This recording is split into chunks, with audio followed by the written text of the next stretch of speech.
Terima kasih pemirsa masih tetap bersama kami dalam program Merah Putih. Saya Doni Degesra sedang berbincang dengan para panelis. Kita membahas tentang sekolah rakyat. Mudah-mudahan bisa memutus mata rantai kemiskinan. Saya kembali ajak Anda ke Makassar dulu bersama orang tua dari Naila, Ibu Nurliah. Bu Nurliah, apa komentar Ibu keluarga setelah Ananda tercinta masuk sekolah rakyat? Apakah ada perubahan sikap setelah kemudian ketemu lagi? Seperti apa ceritanya? Iya, ada agak perubahan. Seperti apa berubahnya, Bu? Perubahannya, dia semakin rajin, Pak, Hmm. mengikuti kegiatannya sehari-hari di asrama. Oh, kalau ibu menghubungi anak bisa telepon atau bagaimana? Dari ibu asuhnya, Pak. Oh, ibu asuh ya. Tidak boleh bawa handphone ya, Bu Iya, ya? iya, Iya, biar fokus belajar, Bu. iya. Nah, bagaimana harapannya saudara-saudaranya atau keluarga besarnya ibu ketika melihat Ananda tercinta akhirnya bisa sekolah? Sangat terharu, bahagia juga, Pak. Oke, mudah-mudahan cita-citanya Ananda bisa tercapai ya, Bu ya?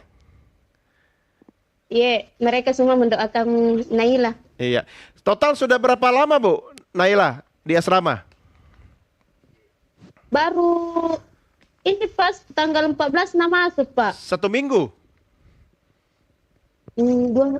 Iya, 1 minggu Ada lebih nih, Pak. 1 minggu lebih ya. Wah, itu kangennya kayak apa, Bu? Iya, 10.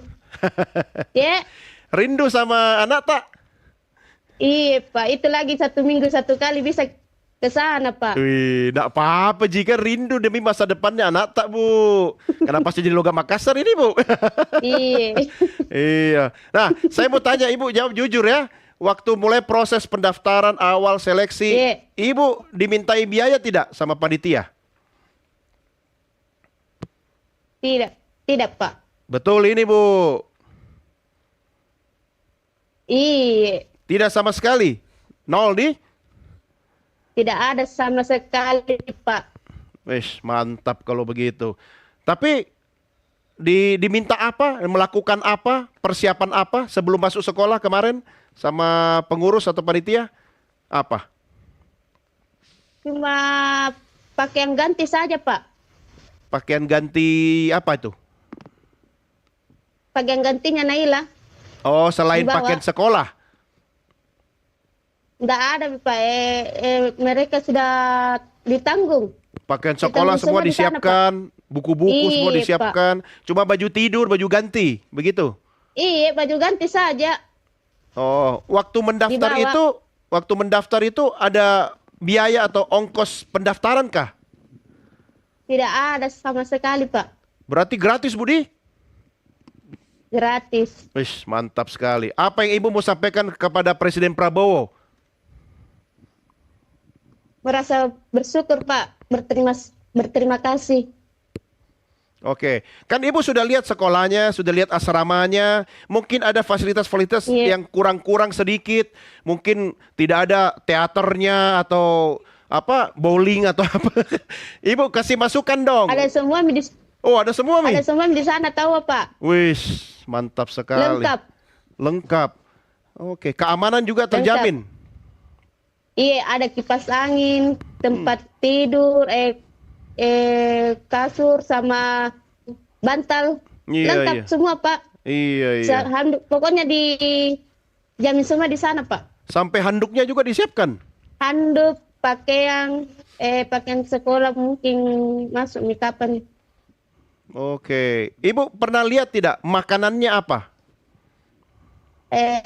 Naila tanya saya, dia makan 3 kali sehari, Pak. Wih, bagaimana lauknya itu? Dia makan ayam. Wih, ada di Coto sama Palbas itu, Bu? Hampir dia bilang setiap hari makan ayam. Ya, Ada di Coto di situ dimakan.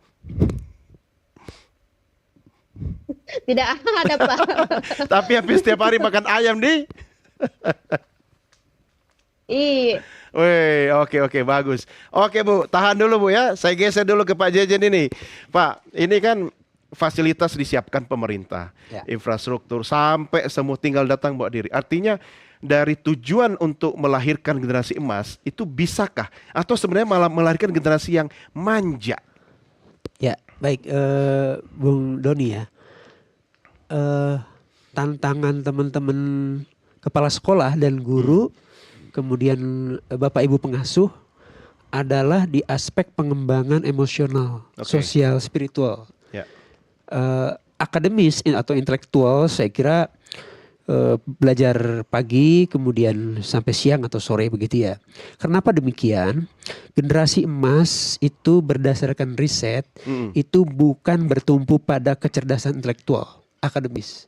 Yang paling penting adalah emosional. Emosional. Dan pembelajaran model asrama itu punya potensi besar untuk pembentukan emosional, sosial, spiritual itu. Artinya kesuksesan anak-anak ini di masa depan sangat tergantung bagaimana orkestrasi teman-teman kepala sekolah, guru, pengasuh di asrama itu bagaimana mensinkronkan atau menkonsistensi antara dasain, dasolen di lapangan gitu. Nah, yang patut kita apresiasi adalah di policy-nya, di pemerintah ini. Bagaimana dalam waktu sangat singkat sudah membuka sekian puluh sekolah, target 100. Nah, yang kedua tantangannya ada pada teman-teman pendidik gini, gitu. Yang day by day menghadapi peserta didik ini. Peserta didik. Kalau mungkin teaching di kelas itu sudah biasa.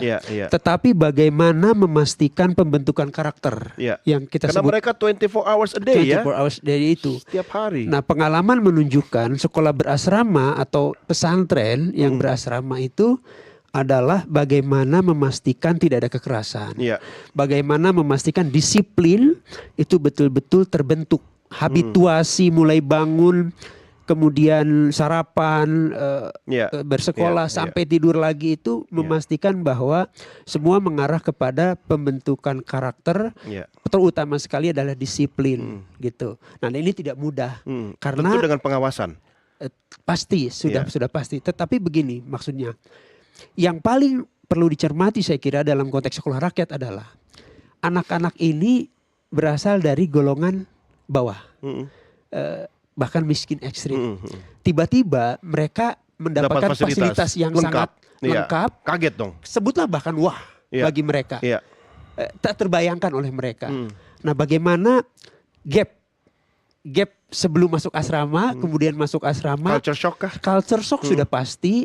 Nah, apakah teman-teman pembina asrama, guru, kepala sekolah ini punya background, katakanlah bimbingan konseling, paham psikologi anak dan sebagainya?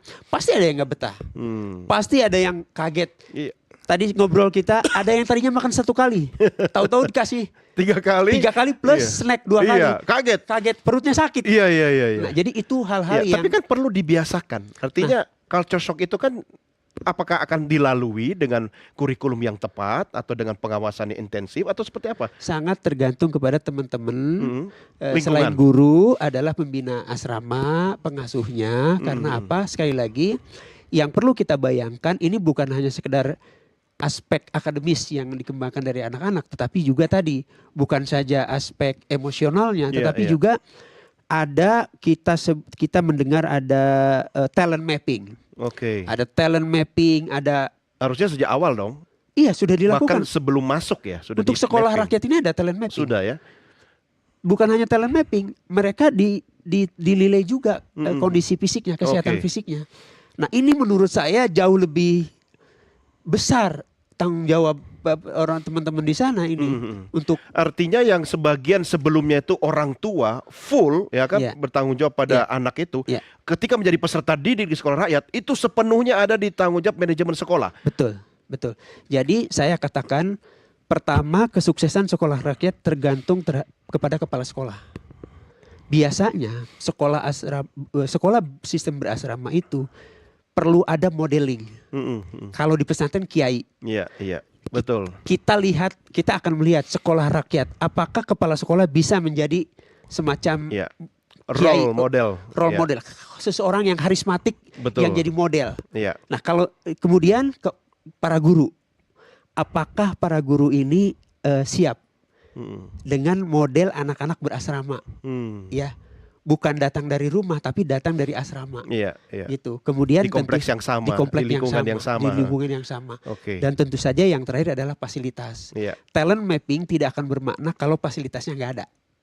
Ya, talent mapping akan berhasil kalau sekolah rakyat menyediakan pakar-pakar di bidang yang berbeda-beda. Tapi tadi Borto bilang coba aja dulu, uji coba aja dulu. Kalau perlu per wilayah beda. Yang di sini kurang SD, ini SMP, ini Ya. SMA. Menurut Anda seperti apa? Ya, ya betul. Saya kira Bisa. seperti itu. Dan terus terang saya tidak punya data sekolah rakyat nanti Mas Andi berapa SD, berapa SMP, berapa SMA. Tetapi sekali lagi saya kira SMA tidak cukup. Ada sekolah rakyat episode sekian yang targetnya itu kepada perguruan tinggi saya kira. Iya, iya. Kalau tujuannya adalah memutus Iya, mata rantai biar nggak ada yang kemiskinan. putus, ya. Ya, supaya mereka bukan saja bekerja di sektor-sektor yang apa namanya fisik ya, berbasis Iya, fisik, tapi iya. juga berbasis intelektual. Iya, gitu. iya. Oke, saya ini dulu pinjam statement Pak Jejen soal psychological effect ya, dampak psikologis bagi peserta didik yang tadinya serba keterbatasan kemudian difasilitasi oleh pemerintah serba wah. Menurut Anda ada dampaknya nggak? Atau malah menambah semangat untuk belajar dengan tekun? Kalau dampak pasti ya ada, dan anak-anak ini kan juga berangkat dari keluarga-keluarga yang berbeda-beda ya. Bagaimana Betul. melakukan pengasuhan, Oh, bagaimana iya. kemudian mereka diperlakukan gitu ya, Iya. dan kebentuk karakternya kan udah kuat. Misalnya nih yang SMA misalnya ya, sekolah rakyat yang SMA, berarti masuk kira-kira umur 16 tahun. Karakter udah jadi ya? Nah, udah 16 tahun kan. Iya. Nah, lalu kemudian misalnya di SD. Nah, SD ini kan tentu anak itu mungkin masuk sekitar usia 7 ya misalnya. Nah, pada kondisi-kondisi seperti itu, nih saya nggak tahu ya, 7 apakah langsung di kelas 1 dulu, kemudian mereka nggak punya kakak kelas gitu. Karena itu akan berpengaruh juga. Ada murid senior, junior itu sangat berpengaruh juga. Dan sepanjang ketika saya menjadi komisioner KPAI ya, di periode itu tuh banyak sekali saya menangani kasus-kasus kekerasan itu terjadi hampir di sekolah-sekolah berasrama itu sangat tinggi. Kan perundungan gara-gara ada kakak kelas. Dan Ini itu jadi gini. kalau nggak ada kakak kelasnya nggak ada Betul. yang dibully. Dan saya menemukan juga misalnya saya tidak menyebutkan tapi ini beberapa sekolah berasrama agama apapun ya, yang Iya, basisnya iya. agama juga banyak. Itu tuh ternyata saking banyaknya murid, mereka itu kemudian menggunakan kakak-kakak kelas ini untuk mendisiplinkan adik-adiknya. Iya, kepanjangan Karena- tangan guru. Betul, dan karena mereka itu dibesarkannya juga dengan kekerasan, jadi menghukum itu mendisiplinkan dengan kekerasan, maka mereka lakukan Dia dengan anak-anak wariskan. lain. Nah, sementara mereka tidak kekontrol karena bukan orang dewasa, lalu melakukannya melampaui sehingga banyak kematian kan di Iya, lokasi. ada video yang beredar baru-baru ini Banyak, ya, betul. Dan- MPLS di Betul. belakang toilet anak itu dirundung oleh sekelompok anak lain. Tapi itu kita tidak harapkan terjadi di Ya, sekolah tapi rakyat. artinya itu harus dipikirkan Iya. bahwa kemungkinan besar itu juga terjadi karena kita belajar dari berbagai sekolah berasrama yang sekarang Iya. ada, mau basisnya apapun, Betul. agama atau tidak, ternyata kan Iya, banyak tapi kan kekerasan. figur sentral contoh seperti seorang kepala sekolah atau manajer sekolah itu kan penting. Saya begini-begini juga lulusan pondok pesantren. Ada kiai dulu. Kiai saya Kiai Haji Muhadi Zainal. Ya, itu figur sentral. Ketika ada hal-hal yang kemudian sulit mengambil keputusan, kalau kiai sudah ngomong, selesai gitu. Nah, ini kan sekolah milik negara, punya kurikulum. Apakah bisa diduplikasi sistem seperti itu ya? Saya pinjam Pak Jejen tadi. Agar ada figur sentral. Bisa aja, tapi tetap sistem dibangun. Sistem itu adalah misalnya gini, untuk menghindari kekerasan, maka ada sistem pengaduan. Kemana mereka itu bisa melakukan itu? Dan karena orang tua mereka tadi miskin es krim, punya kemungkinan orang tuanya ini nggak Nggak punya berani. handphone. Nggak punya handphone. Oh, oke. Lalu mereka nggak bisa menghubungi gitu ya. Karena kalau mereka punya handphone, bisa lihat CCTV sana dari rumahnya, ya berarti bukan kemiskinan ekstrim Ya, dong. tapi kayaknya nggak percaya sama sekolah. Saya bukan tidak percaya pada sekolah rakyat. Artinya mari kita belajar dari sekolah berasrama sebelumnya. Karena ini kan basisnya Lebih banyak berasrama. ke orang-orangnya, SDM-nya, pengelolanya, tenaga didiknya, maksud Sekarang Anda? gini ya, tadi kan ada figur. Ternyata figur-figur ini justru misalnya untuk beberapa kasus kekerasan seksual, justru si figur-figur ini menjadi pelaku kan. Jadi artinya kita tidak bisa menyamakan itu orang yang pasti mengerti agama juga kan, mengerti arti Nggak ada dosa jaminan ya. dan bahwa itu nggak boleh. Artinya kan tetap terjadi. Ini kan Iya. anak-anak. Mari kita lihat bahwa anak-anak kan dalam punya perlindungan. Jadi gini, pastikan ada guru bimbingan konseling. Kedua, Oke. pastikan ada psikolog. Karena sebenarnya Psikolog Kementerian anak ya? Sosial itu punya tadi Peksos ya, yang Iya. sebenarnya juga bisa membantu. Lalu yang ketiga adalah menurut saya penting juga guru-guru dan kepala sekolah ini diberi perspektif anak. Jadi bagaimana mereka ngerti undang-undang perlindungan anak, bagaimana mereka mengerti psikologi perkembangan anak gitu. Misalnya gini, anak SMP hormonnya berubah, itu mulai suka penampilan, berarti dia Iya. suka dandan nih mulai. Betul. Lalu Jangan kemudian dimarahin. suka lawan jenis. Itu bukan sesuatu yang mesti kita cut, tapi itu adalah bagian dari hormon Iya, perkembangan. dibimbing ya. Nah, itu dibimbing gitu. Jadi artinya bukan dihukum, dan satu lagi, jangan melakukan penghukuman. Tadi ya, bukan berarti tidak boleh memberi sanksi. Anak salah harus diberi sanksi, Iya. tapi prinsip-prinsip sanksi sebagai perlindungan anak ya. Misalnya, satu, tidak menyakiti, kedua, tidak merendahkan, mempermalukan. Nah, karena gini, jangan sampai juga nih karena dia anak keluarga miskin gitu. Lu bukannya terima kasih udah di sini. Itu bisa saja kalimat itu keluar dari orang Oke, yang oke. mungkin secara Harus, iya. psikologi udah lelah nih ngurusin 24 jam. Iya. Kan kita tadi sebelumnya juga ngobrol soal bagaimana Betul. psikologi pendidik juga bisa terpengaruh dengan Iya, situasi iya. beban. Iya. Nih ternyata mereka juga tidak bayangkan seperti itu. Bukan cuma anak-anak, guru-guru pun perlu adaptasi. Jadi siapa yang mengawasi ini? Nah, itu maksud mereka, saya. manajemen Jadi kan sekolah. harusnya ada secara bertahap nih pelatihan Oke. soal bagaimana memahami psikologi perkembangan anak, bagaimana memahami perlindungan anak, perspektif anak dibangun. Karena pengasuhan pengganti terjadi.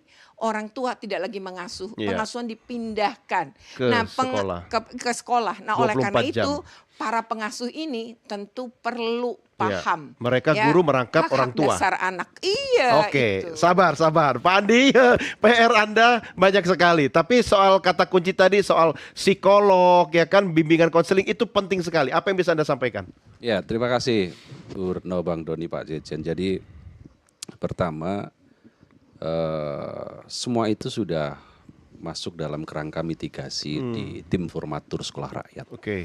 Maka dari awal, mulai dari rekrutmen kepala sekolah, guru, itu menggunakan mekanisme yang komplit, termasuk Syaratnya ketat ya? syaratnya ketat, termasuk tes psikologi. Oke. Banyak juga yang mental health-nya itu berisiko tinggi.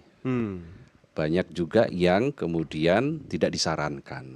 Jadi kita memang sudah mempertimbangkan itu semua. Sehingga mereka yang terpilih ini adalah mereka-mereka yang sudah melampaui tahapan-tahapan Iya. ujian itu. Yang kedua, kita menyadari bahwa resiko terhadap perundungan, terhadap pola asuh, berpindahnya orang tua ke sekolah, itu pasti akan terjadi. Maka kami ada yang namanya wali asuh, ada yang namanya wali asrama. Seperti yang disebutkan Bu Retno tadi, ada pekerja sosial di Kementerian Sosial. Mereka jadi wali asuh dan wali asrama. Itu Ya. ada di asrama setiap saat? Ada di asrama 24 jam. 24 jam setiap tinggal di situ? mengasuh, tinggal di Oke. situ. Ini asrama putra dan putri dipisah? Dipisah dong. Pengawasnya juga Dipisah putra-putra, dong. putri-putri gitu Betul, ya? Dipisah. Oleh sebab itu kami melakukan mitigasi. Betul memang dibutuhkan semacam secara bertahap melakukan pembekalan kepada sekolah.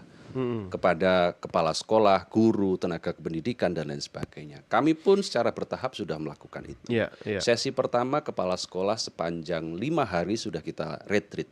Dan termasuk memberikan pembekalan tentang pola asuh, kemudian pertumbuhan anak yang mengisi pun dari KPAI. Oke. Termasuk dari guru 3 hari kita tahap pertama ini sudah dikasih pembekalan dengan materi juga termasuk pola asuh dan seterusnya. Maka kedepannya juga secara bertahap akan continue berkala itu di-upgrade terus kapasitas mereka. Oke, kepala ada KPI sekolah. ya semuanya ya? Ya, Nah, jelas. bagaimana melakukan evaluasi itu secara berkala? Ada waktu periodik yang ditentukan? Berapa bulan atau per semester atau apa? Ya, ini bicara tentang gimana sih sekolah rakyat dikatakan berhasil begitu kan.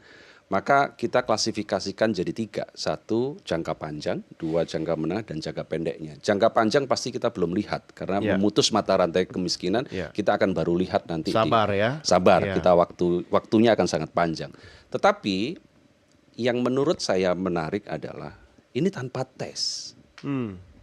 Semua orang asal mereka miskin, Bisa masuk. desil 1, hasil verifikasi, disetujui orang tua, tidak akan masuk ke sekolah rakyat kalau Ya. orang tuanya nggak setuju. Oh, oke. Jadi disetujui orang tua Ada atau surat wali, pernyataan ada surat dari orang pernyataan tua, wali mengikhlaskan anaknya, menyetujui. untuk masuk sekolah rakyat. Oke.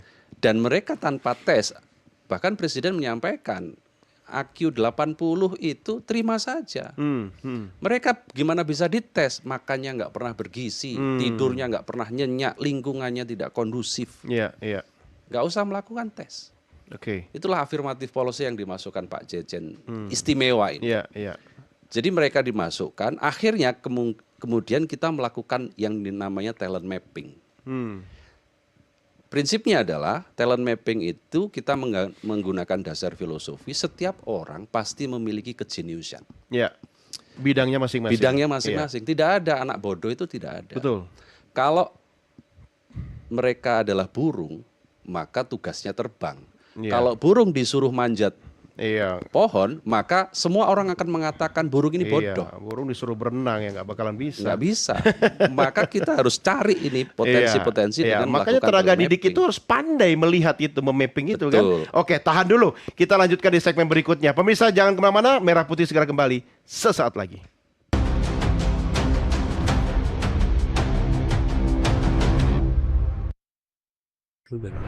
akan